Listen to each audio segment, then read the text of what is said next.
मेरा नाम प्रिया है और मेरी उम्र 18 वर्ष है। मैं देहरादून की रहने वाली हूँ और यहाँ मैं अपनी माँ और एक बड़े भाई के साथ रहती हूँ। मेरे भाई का नाम अंकित है। मेरी माँ को मेरे बड़े भाई पर बहुत गर्व था, जैसा कि हर माँ को अपने बेटे पर होता ही है। लेकिन मेरी माँ तो मेरे भाई की कुछ ज्यादा ही झूठी तारीफ करती थी। इतनी तारीफ कि असल जिंदगी में वह इतना अच्छा था ही नहीं। जब मेरे भाई को गुस्सा आता, तो मेरी माँ के साथ भी तेज आवाज में चीख कर ही बातें करता था और इसने तो मुझे भी आगे पढ़ाई करने के लिए मना कर दिया था। मगर मेरी माँ ने उससे बहुत जिद की और उससे कहा कि अगर लड़की इंटर के बाद ही घर बैठ जाएगी, तो मोहल्ले वाले बहुत हंसेंगे और बातें सुनाएंगे, क्योंकि इसके साथ की अभी सारी लड़कियां आगे पढ़ रही हैं। पूरे मोहल्ले में मेरे भाई की सब लोग सिर्फ इज्जत ही नहीं करते थे, बल्कि सबको इसका बड़ा डर भी था। सभी लोग मेरे भाई से बहुत डरते थे। एक बार की बात है कि मोहल्ले की एक लड़की के पीछे कुछ लड़के पड़ गए थे, तो मेरे भाई ने मार मार कर उनकी बुरी हालत कर दी थी। इसलिए पूरे मोहल्ले में सब मेरे भाई को जानते थे और इसको बहुत इज्जतदार आदमी समझते थे। लेकिन धीरे धीरे जैसे ही इसकी कमाई बढ़ती गई, तो मेरा भाई कुछ आवारा सा हो गया। उसने गंदी गंदी आदतें लगा ली। अब तो मेरा भाई सिगरेट भी पीने लगा था। वह रोज देर रात से घर आता और जब घर वापस आता, तो उसने शराब पी रखी होती थी और क्या-क्या उल्टा-सीधा काम करता था, हमें कुछ पता ना था। लेकिन मेरी माँ की वही पुरानी सोच थी कि लड़के की शादी कर दी जाए तो वह सुधर जाएगा, बिल्कुल ठीक हो जाएगा, जिम्मेदारी बढ़ जाएगी और पत्नी घर आ जाएगी, तो फिर बाहर भी नहीं जाया करेगा और वह उसको बाहर जाने से रोक लिया करेगी। यह शराब पीना भी छोड़ देगा। लेकिन यह बहुत ही बुरी सोच थी कि जिस लड़की को आप शादी करके अपने घर ला रहे हो, वह कोई डॉक्टर तो नहीं जो आकर आपके बेटे को ठीक करेगी, और ना ही शादी कोई इलाज का तरीका है। शादी तो एक जिम्मेदारी है जो किसी ऐसे इंसान पर पड़नी चाहिए जो इसको अच्छे से समझ सके। फिर हर कुछ दिन में ही मेरे भाई के लिए एक रिश्ता आ गया। लड़की अच्छे घर परिवार से थी। ये रिश्ता मेरे मामा लेकर आए थे। लड़की का नाम रोशनी था। सारी बातचीत होने के बाद शादी की डेट फिक्स कर दी गई। अगले महीने ही दोनों को शादी हो गई और भाभी जी घर आ गई।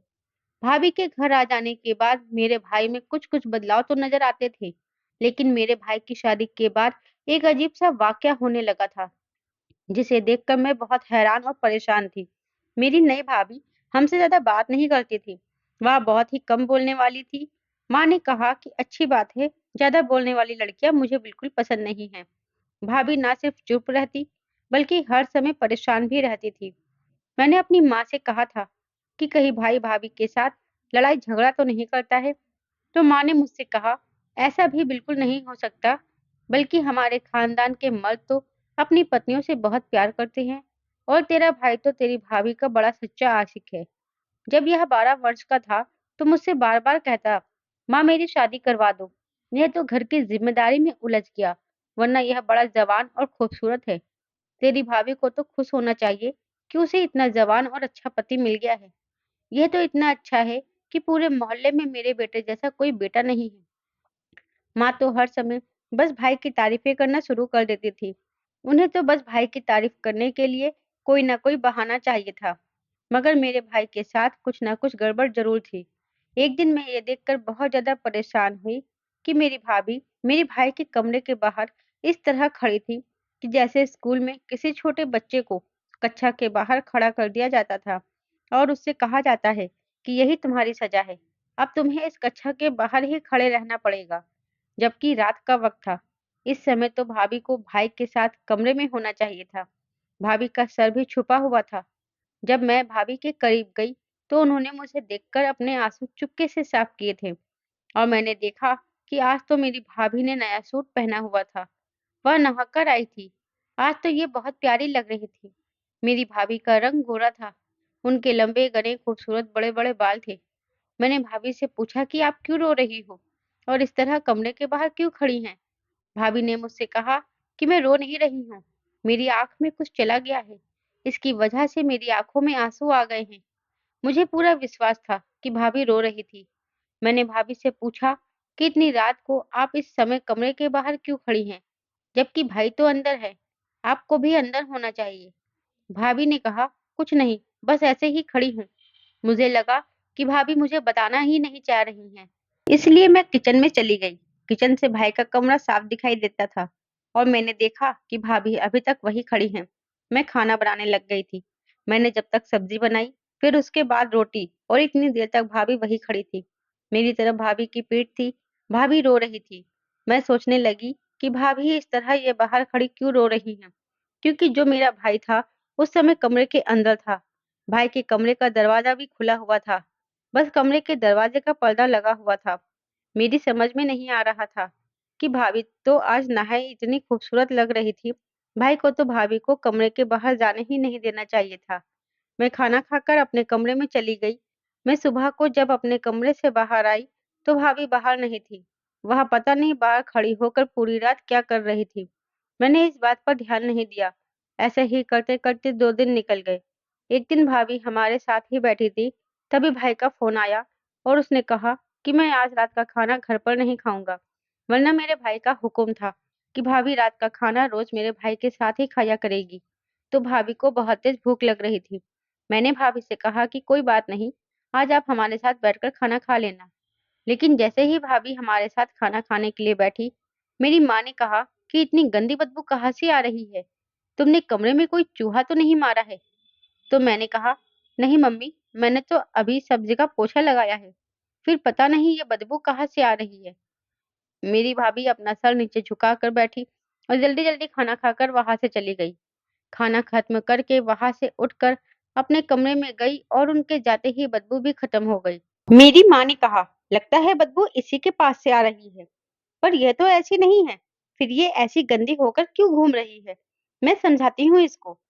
पर मैंने माँ से कहा कि ऐसे किसी से पूछना अच्छा नहीं है। भाभी बुरा मान जाए और या उनको नहाना ही पसंद ना हो। माँ ने कहा कि क्यों पसंद नहीं है? ये कौन सा दिसंबर का महीना है? मई का महीना है। गर्मी में तो सबको रोज नहाना ही चाहिए। और जिन लड़कियों की शादी हुई है, उन लड़कियों को वैसे भी अपने आप को ज्यादा साफ सुथरा और अच्छा बनाकर रखना चाहिए। आदमी को ऐसी औरत बहुत पसंद होती है। तू भी मेरी बात का ध्यान रखना। जब तेरी शादी हो तो तू रोज नहाकर साफ सुथरी रहना। आदमियों को साफ सुथरी रहने वाली औरतें अच्छी लगती हैं, और यही बात तेरी भाभी को समझाना बहुत जरूरी है। मैं इससे बात करके आती हूँ। मेरी माँ इतना कहकर वहां से चली गई। पर ईश्वर जाने कि माँ ने भाभी के कमरे में जाकर उनसे क्या कहा, और यह बात भाभी को कितनी अच्छी और बुरी लगी। लेकिन मैंने देखा कि भाभी अगले दिन भी नहीं नहाई थी। भाभी को नहाए हुए 4 दिन आज हो गए थे। और सुबह सुबह मैंने देखा कि भाभी ने हाथ में सोने की नई नई चूड़ियां पहन रखी थी। भाभी का सारा सामान मैंने और माँ ने मिलकर ही खरीदा था, और शादी के बाद से भाभी कहीं बाहर भी नहीं गई हुई थी। इसलिए मैं भाभी के करीब गई और मैंने भाभी से पूछा कि ये चूड़ियां कहाँ से आई? तो भाभी ने मुझसे कहा कि सुबह सुबह तुम्हारे भाई ने दी है। पर भाभी ज्यादा खुश नजर नहीं आ रही थी। मैंने भाभी से कहा, भाभी, मुझे लगता है भाई आज बहुत ज्यादा खुश है। अच्छी बात है, आपस में उपहार देने से प्यार बढ़ता है। भाभी ने हल्की आवाज में मुझसे कहा कि हाँ, अभी तो मूड अच्छा है, लेकिन रात तक कुछ नहीं पता कि कब मूड खराब हो जाए। मैंने पूछा कि क्यों मूड खराब हो जाएगा? आपने क्या भाई की कोई बात नहीं मानी है? तो भाभी ने कहा, नहीं नहीं, कुछ नहीं। भाभी मुझे बहुत ज्यादा परेशान लग रही थी। जैसे इंसान गुनाह करने से पहले परेशान होता है, या कोई ऐसा काम करने लगता है जिसको करने से पहले इंसान सोचता है कि मुझे यह काम करना चाहिए या नहीं, या पता हो कि मैं यह काम गलत ही करूंगी। मेरी भाभी बहुत डरी सहमी लग रही थी, और इसके थोड़ी देर बाद ही वहां नहाने के लिए चली गई। क्या भाभी नहाने की बात कर रही थी? मैंने कहा, ये तो बहुत अच्छी बात है, और यह ऐसी कोई बात नहीं है जिसको करने के बाद कोई भी दूसरा इंसान हम पर गुस्सा करे। उस समय भाभी के पास से बहुत गंदी बदबू आ रही थी, क्योंकि गर्मी का समय था। मेरी भाभी नहाकर आई तो वह बहुत ही ज्यादा खूबसूरत लग रही थी, और मैंने देखा उन्होंने आज दिन में बहुत अच्छा सूट पहन रखा था। पर मैंने भाभी से नहीं कहा कि नहाकर आप बहुत अच्छी लगती हो, मगर मैं उनकी प्रशंसा जरूर करती थी। इसलिए वह समझ जाएगी। अगर वह नहा धोकर साफ सुथरी रहेगी, तो सब उनकी प्रशंसा करेंगे और उनसे खुश रहेंगे। लेकिन मैंने देखा कि मेरी भाभी जब भी नहा धोकर तैयार रहती है, तो भाई उन्हें अपने कमरे से बाहर ही खड़ा कर रखते हैं। इस बार मैंने भाभी के पास जाकर देखा, तो बहुत तेजी से वो रो रही थी। मैंने उनके पास जाकर उनसे पूछा कि भाभी, क्यों रो रही हैं? तो भाभी ने मुझसे कहा कि तुम चुप कर जाओ, नहीं तो तुम्हारा भाई सुन लेगा। फिर पूछा कि क्यों कमरे के बाहर खड़ी हो? और आप रो क्यों रही हो? तो भाभी ने मुझसे कहा, एक दिन तुम खुद समझ जाओगी कि ये सब क्या हो रहा है। लेकिन पता नहीं क्यों ये सब क्यों मेरे साथ ही हो रहा था। भाभी ने और भी ज्यादा रोना शुरू कर दिया। मैंने भाभी का हाथ पकड़ा और उन्हें खींचकर एक तरफ ले गई और उनसे पूछा कि आप मुझे सारी बातें साफ साफ बताओ कि यह सब क्या हो रहा है। आप क्यों कमरे के बाहर खड़ी होकर रोती हैं? तो कहने लगी कि तुम्हें पता है कि तुम्हारा भाई शराब पीता है। तब मैंने भाभी से कहा कि हाँ, मुझे पता है, पर माँ कहती थी कि भाई की शादी हो जाएगी और उसके ऊपर जिम्मेदारी आएगी, तो ऐसा गंदा काम खुद ही छोड़ देगा। भाभी ने कहा कि क्यों छोड़ देगा? नहीं छोड़ा उसने, सब कुछ आज भी करता है, अब भी रोज शराब पीता है। तब मैंने भाभी से कहा कि ये सब तो ठीक है, मगर इस बात का भाई के शराब पीने से क्या मतलब है? आप यहाँ क्यों खड़ी हैं? भाई ने आपको बाहर क्यों निकाला है? तो भाभी कहने लगी, मुझे नहीं पता, मैं कुछ नहीं जानती। तुम मुझे छोड़ दो और मुझे वहीं पर खड़ा रहने दो। मेरी तो कुछ समझ में नहीं आ रहा था। फिर कुछ दिनों बाद भाभी ने नहाना छोड़ दिया और उनके जिस्म से फिर से बदबू भी आने लगी थी। बहुत गर्मी का मौसम था। कोई भी इंसान अगर 2 से 3 दिन नहीं नहाएगा तो उसका यही हाल होगा। मेरी भाभी जब भी माँ के पास आकर बैठ जाती, तो मेरी माँ अपनी नाक को अपने हाथ से ढक लेती या दुपट्टा नाक पर रख लेती थी। मैंने अपनी मम्मी से इशारा करके कहा था कि वह ऐसा ना किया करे, भाभी को बुरा लगता होगा। तो मेरी माँ मुझसे कहती कि आखिर इसको नहाने में क्या परेशानी है, क्यों नहीं नहाती है? ये आखिर इसकी माँ ने इसको यही सिखाकर भेजा है। माँ बहुत ज्यादा परेशान रहने लगी थी। लेकिन मैंने देखा भाभी जब जब नहाती थी, तो भाई उसको कमरे के दरवाजे के बाहर खड़ा कर देता था। जिस दिन भाभी नहीं नहाती थी, तो भाई भाभी का बहुत ज्यादा ध्यान रखता था और वह भाभी के लिए उपहार भी लेकर आता और रात को उसके खाने के लिए आइसक्रीम भी लाकर देता था। भाई भाभी के इतने नखरे उठाता था और उनको इतना प्यार भी करता था। फिर जिस दिन भाभी नहाकर नया सूट पहनकर तैयार रहती थी, तो न जाने क्यों मेरा भाई भाभी को कमरे से बाहर ही खड़ा कर देता था। इन सब का क्या मतलब था? माँ तो कहती थी कि आदमियों को साफ-सुथरी औरतें पसंद होती हैं, जिनके जिस्म से खुशबू आ रही हो, जिसने अच्छे बाल बनाए हों, अच्छे कपड़े पहने हों। मेरी भाभी तो इतनी सुंदर थी, इनका रंग भी गोरा था और भाभी पर हर रंग का सूट बहुत अच्छा लगता था। लेकिन पता नहीं ये क्या चक्कर था कि जिस दिन भाभी बहुत ज़्यादा साफ-सुथरी और अच्छी लगती थी, भाई इनसे झगड़ा करके इन्हें कमरे से बाहर निकाल देता था। और जिस दिन इनके जिस्म से बदबू आ रही होती थी, तो भाई इनके खूब नखरे उठाता और इन्हें खूब लाड करता था और इनके लिए बहुत से उपहार भी लेकर आता था। अब मुझे शक हो गया था और मुझे पता लगाना था कि घर में आखिर हो क्या रहा है। मेरे भाई की कौन सी गंदी शौक थे। एक दिन जब मैं भाभी से पूछ रही थी, तो भाभी बोल रही थी कि तुम्हें सब कुछ पता चल जाएगा। तभी कुछ दिनों बाद मुझे मौका भी मिल गया। सब कुछ मेरे हिसाब से हो रहा था। मेरी भाभी सुबह-सुबह अपने मायके चली गई। भाभी को उनकी मम्मी की कॉल आई थी और उन्हें पता चला था कि उनकी मम्मी की तबीयत बहुत खराब है। मेरी माँ भी घर पर नहीं थी, वह मेरी मौसी के घर गई हुई थी। तभी भाभी का फ़ोन मेरे पास आया और उन्होंने मुझसे कहा कि तुम्हारा भाई मेरा फ़ोन नहीं उठा रहा है। जब वह घर आए तो उसको बता देना कि मैं अपने मायके गई हूँ और मेरी मम्मी की तबीयत खराब है, नहीं तो तुम्हारा भाई मुझे बहुत डाँटेगा। मैंने कहा क्यों डाँटेगा? क्या मायके जाना कोई बुरी बात है? क्या मैं मायके नहीं जा सकती? तब भाभी ने कहा, जा सकती है, मगर बिना बताए जाना तो गलत बात है। मैंने भाभी से कहा कोई बात नहीं, मैं हूं ना, मैं बता दूंगी। आप आराम से जाएं। और इसी जल्दी जल्दी में मेरी भाभी अपना कमरा लॉक करना ही भूल गई। भाभी के घर से निकलते ही एक प्लान मेरे दिमाग में आया और मैंने सोच लिया था कि मुझे क्या करना है। मेरा भाई घर आया तो सीधा अपने कमरे में चला गया और कमरे के बाहर पर्दा तो गिरा ही था।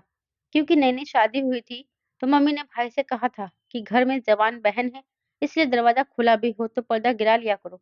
गर्मी का समय था, हर टाइम दरवाजा बंद नहीं कर सकते थे, इसलिए भाई भाभी कमरे के आगे पर्दा लगाकर रखते थे। भाई कमरे में चला गया और आवाज देने लगा कि मेरे लिए पानी लेकर आओ। मैं जल्दी जल्दी नहाकर भाभी के कपड़े पहनकर दरवाजे पर लगे पर्दे के आगे खड़ी हो गई और इस तरीके से खड़ी हुई कि भाई को सिर्फ मेरे पैर ही दिखे थे। मैंने भी कोई कच्ची गोलियां नहीं खेली थी। मैंने चप्पल भी भाभी के पहने हुए थे और मेरा रंग भी भाभी की तरह ही गोरा था। अभी मैं कमरे के बाहर खड़ी थी। भाई ने जैसे ही देखा कि मैं कमरे के बाहर खड़ी हूँ, तो मेरा भाई अजीब-गरीब तरह की बातें करने लगा। मुझे पहले-पहले भाई की बातें समझ में नहीं आई, लेकिन धीरे-धीरे जैसे ही मुझे भाई की बातें समझ में आने लगी, तो मेरे पैरों के नीचे से ज़मीन निकल गई। भाई ने कहा, अच्छा, आज तूने फिर से नहाया हुआ है। बड़ी साफ-सुथरी बनती फिरती है। अगर तू नहीं नहाएगी तो क्या हो जाएगा? तेरी खूबसूरती खत्म हो जाएगी, तेरा रंग काला पड़ जाएगा, तेरे हाथ पैर भी काले पड़ जाएंगे। तू तो बड़ी पूजा पाठ करने वाली औरत है ना, तू तो बड़ी अच्छी औरत है ना, तेरे से ज्यादा अच्छी औरत तो इस दुनिया में है ही नहीं, इसलिए तो रोज रोज नहाती है। मेरे भाई ने ऐसा कहा और कोई चीज उठाकर मेरे पैरों पर दे मारी। अब क्या भूत बनकर खड़ी है? आज मैं तुझे तेरी औकात याद दिलाता हूँ। लातों के भूत बातों से नहीं मानने वाले होते हैं। इसीलिए मेरे आने से पहले ही यहाँ से नहाकर खड़ी हो गई है। तूने मेरे मना करने पर भी नहाने की गलती कैसे की? आज मैं तुझे अच्छी तरह समझा कर ही रहूंगा। रोज बातें सुनने की आदत तेरी हो गई है ना? रोज रोज बातें सुनने की तो अब तुझे आदत सी हो गई है। आज मैं तुझे अपने हाथ चलाकर भी दिखाता हूँ। जब मैंने तुझसे कहा है कि मुझे नहाई हुई औरतें बिल्कुल पसंद नहीं है, तो फिर तू क्यों नहाती है? मेरा भाई बहुत तेज तेज और बुरी तरह से चीख रहा था। आज मुझे पता चल गया कि मेरी भाभी इनसे इतनी डरती क्यों रहती है। आज मुझे समझ आ गया कि मेरी भाभी रोज क्यों नहीं नहाती थी, क्योंकि मेरा भाई उनको नहाने से सख्त मना करता था और ना नहाने के लिए उनसे झगड़ा करता था। लेकिन मुझे ये नहीं समझ में आ रहा था कि मेरी भाभी के नहाने से मेरे भाई को क्या परेशानी थी। मेरे भाई ने और ज्यादा बातें सुनाना शुरू कर दिया था। एक काम करने से तुझे मना किया है, लेकिन फिर भी तू उस काम को जरूर करती है, जिद लगाती है मेरे साथ। तू क्या चाहती है कि मैं तुझ पर गुस्सा करूं, तुझे मारूं पीटूं? फिर थोड़ी देर बाद मेरा भाई गंदी गंदी गालियां बकने पर आ गया। अब मैं और सब्र नहीं कर सकती थी। मैंने पर्दा हटाया और मैं भाई के कमरे के अंदर चली गई। मेरा भाई मुझे देखकर बहुत ज्यादा हैरान और परेशान रह गया था, और मैं भाई को देखकर, क्योंकि मेरा भाई कोई अजीब सी चीज खा रहा था जिससे बहुत ही गंदी बदबू आ रही थी। मेरे भाई ने मुझे अपने कमरे में देखकर कहा कि तू यहाँ अपनी भाभी के कपड़े पहनकर क्या कर रही है? तुम्हारी भाभी कहाँ है? मैंने कहा कि भाभी अपनी माँ के घर गई है। मैंने भाई से कहा कि आप यह क्या गंदी चीज खा रहे हो? ये खाना तो सही नहीं है, इसको आपको नहीं खाना चाहिए। मेरी बात सुनकर मेरा भाई बहुत ज्यादा हैरान रह गया और उसने अपना सर नीचे झुका लिया। उसने मुझसे पूछा कि तुमने मेरी सारी बातें सुन ली? मैंने कहा हाँ, सारी बातें सुन ली। आखिर क्या बात है? अब आप मुझे बताएंगे, आप भाभी के साथ इस तरह का व्यवहार क्यों कर रहे हैं? इतनी अच्छी पत्नी मिली है आपको और आप उनके साथ ऐसा व्यवहार कर रहे हैं। क्या हो जाएगा अगर भाभी नहा लेगी? और आप यहाँ बैठकर यह गंदी चीज क्यों खा रहे हैं, जबकि घर में इतना अच्छा अच्छा खाना पका हुआ है? भाभी अपनी माँ के घर गई हुई है, उनकी मम्मी की तबीयत खराब है। भाभी ने मुझे कहा था कि जब आप घर वापस आए तो मैं आपको बता दूं, लेकिन मैं भाभी के साथ होने वाली हरकतों से काफी परेशान थी। मुझे देखना था कि आप भाभी के नहाने पर इतना गुस्सा क्यों करते हैं। फिर भाई ने मुझे सारी की सारी बात बताई और वह सारी बात सुनकर मैं दंग ही रह गई। भाई ने कहा कि पहले हमारे घर में बहुत गरीबी थी। उस वक्त तुम 3 साल की थी। तुम्हें याद भी नहीं होगा कि हमारे घर में इतनी गरीबी थी कि खाने के लिए भी एक एक रुपए नहीं होता था। तो मैं कहीं से भी एक एक रुपए जोड़कर खाना लेकर आता था। वही खाना हम तीनों लोग मिलकर खाते थे। इसके बाद मैंने बड़ी कोशिश की, लेकिन मुझे काम ही नहीं मिला। मैं शक्ल सूरत का तो बहुत अच्छा था, लेकिन मुझ में कोई हुनर नहीं था। मैंने पढ़ाई भी ज़्यादा नहीं की थी। मुझे कुछ समझ नहीं आता था, मैं क्या करूँ? पापा भी हमारे साथ इस दुनिया में नहीं थे, इसलिए मैं इस गरीबी से बहुत तंग आ चुका था। फिर एक दिन मैं एक तांत्रिक बाबा के पास गया और उसने मुझसे कहा कि तू यह टोटका कर ले, इसके बाद तेरे पास दौलत की कभी कमी नहीं रहेगी। लेकिन इस टोटके को करने के लिए तुम्हें नहाना नहीं है, तुम्हें गंदी चीजें खानी है, तुम्हें गंदे काम करने हैं, पूजा पाठ भी नहीं करनी है। और अगर कल को तेरी शादी होती है तो फिर अपनी पत्नी को भी कहना कि वह नहाए नहीं, गंदी चीजों में ही रहे। तो इस तरह तुम्हारे पास दौलत बहुत ही ज्यादा हो जाएगी। इसके लिए उसने मुझे कोई मंत्र भी बताया था, और मैं जब यह सब करने लगा, गंदगी में रहने लगा, गंदी चीजें खाने लगा, तो हमारे पास से गरीबी दूर होती गई और हमारे पास बहुत दौलत आने लगी। और ये घर उसी दौलत से बना हुआ है। आज कोई भी चीज ऐसी नहीं है जो मैं खरीद नहीं सकता हूँ। तुम खुद ही बताओ, क्या आज तक मैंने तुमसे किसी चीज के लिए मना किया, या फिर ये कहा हो कि मैं तुम्हें नहीं लाकर दे सकता क्योंकि मेरे पास पैसे नहीं है? इसलिए मैं शादी नहीं करना चाहता था, क्योंकि मैं सोचता था कि शादी के बाद पता नहीं कैसी पत्नी मिले, वह मेरी बात माने या ना माने। बस इसलिए मैं तुम्हारी भाभी को कहता हूँ कि वह भी गंदगी में ही रहे। वह बस 2 से 4 दिन ही गंदी रहती है, फिर पता नहीं उसे क्या हो जाता है। वह कहती है कि मैं गंदी नहीं रह सकती, मुझे पूजा करनी होती है, इसलिए वह नहा लेती थी। इसी बात पर मेरा उससे लड़ाई झगड़ा होता था, क्योंकि हम अगर इसी तरह साफ-सफाई में रहने लगे, तो मेरे पास जो दौलत है, वहाँ आना बंद हो जाएगी। मैंने भाई की यह बातें सुनकर अपना सर पकड़ लिया। मैंने अपने भाई से कहा कि भाई, आप यह किस तरह की बातों के चक्कर में पड़े हुए हैं? आप मेहनत करते हैं इसलिए आपके पास पैसा है। ईश्वर ने हम सबको ही रोटी देने का वादा किया है और जो मेहनत करता है, उसको इसका फल ज़रूर मिलता है। सफाई तो बहुत ही ज़्यादा ज़रूरी होती है। आप यह बहुत गलत कर रहे हैं और इसकी एक दिन आपको सज़ा मिलेगी। आपके पास जो भी है, वह सब आपसे छिन जाएगा।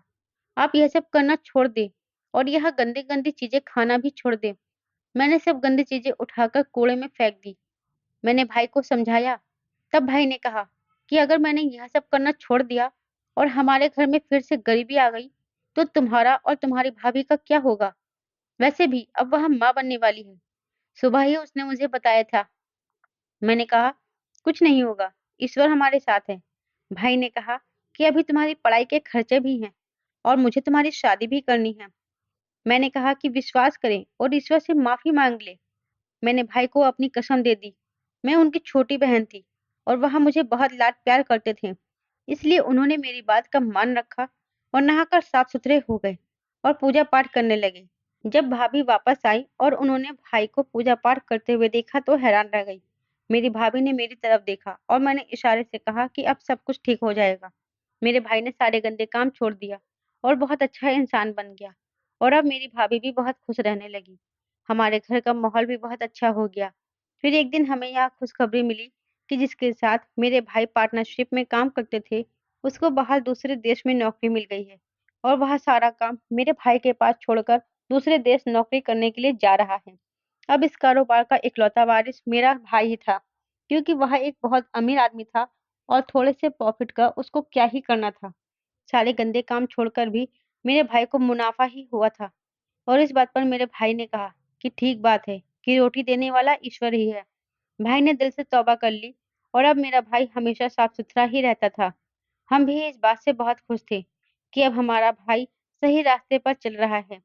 भाभी एक बेटे की माँ बन चुकी थी और हम सब अपने घर में एक साथ बहुत खुश रह रहे थे। लेकिन मैं आज भी इस बात को सोचती हूँ कि मेरे भाई को जिसने इस काम पर लगाया हुआ था, वह एक बहुत बुरा इंसान था। क्योंकि सच है कि इस तरह के टोटके होते हैं और इन टोटकों को पूरा करने के लिए लोगों को बहुत ही गंदे काम करने पड़ते हैं और इंसान को गंदगी में रहना होता है, गंदी चीजें खानी होती है, पूजा पाठ भी छोड़ना होता है। लोग इस तरह के टोटके तो करते हैं, लेकिन इसका कोई फायदा नहीं होता, क्योंकि रोटी देने वाला ही तो ईश्वर है। इन गंदे कामों में पड़कर अपनी अच्छाइयों को बर्बाद नहीं करना चाहिए। मैं आप लोगों से यही कहना चाहती हूँ कि किसी भी तांत्रिक के चक्कर में पड़कर आप ऐसा कोई काम ना करें, क्योंकि अगर हम सच्चे दिल से मेहनत करते हैं, तो हमें उस मेहनत का फल ज़रूर मिलता है। दोस्तों, उम्मीद करती हूँ आपको हमारी कहानी पसंद आई होगी। कहानी पसंद आई है तो वीडियो को लाइक और शेयर करें। चैनल पर नए हैं तो चैनल को सब्सक्राइब ज़रूर करें। साथ ही बेल आइकन को प्रेस करें जिससे वीडियो की अगली अपडेट सबसे पहले आपको मिले।